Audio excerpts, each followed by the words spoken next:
Shockingly enough, one of the least comfortable places you can be if you have dyslexia is at church because there's a risk. Do you know how much reading happens at church? A lot of reading, and it's not easy text.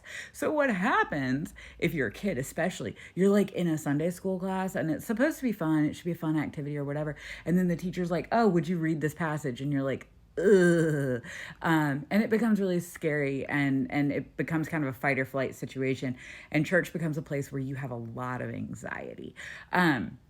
What I saw this weekend was really cool though, because as an adult, I understand the stress of having to read out loud and that kind of thing, and I try not to put other people in that position. But also, I saw the coolest thing where the teacher, I was in an adult Sunday school class, and the teacher goes, would somebody read this passage out loud? And one of my friends who I know well and I know does not struggle with reading was like the whole thing? And it cracked me up because I realized it's not just people with dyslexia who do not love reading out loud.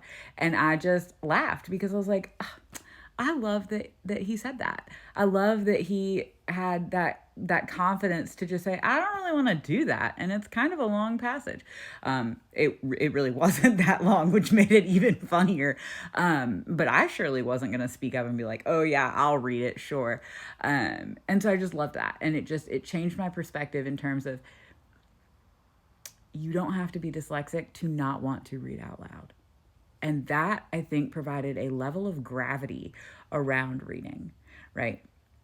It's not just people who struggle with it that get nervous around it or who don't want to do it or for whatever reason. It could be ADHD, it could be, so it could be attention, it could be just anxiety, general nerves. What are people going to think if I trip over a word, right? And I thought that was so cool because it's like, we tell ourselves if we struggle with reading that we're not very smart or we're not very worthy or whatever.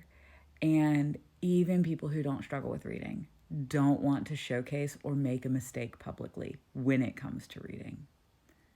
So that says a lot about how we as a society value and perceive literacy.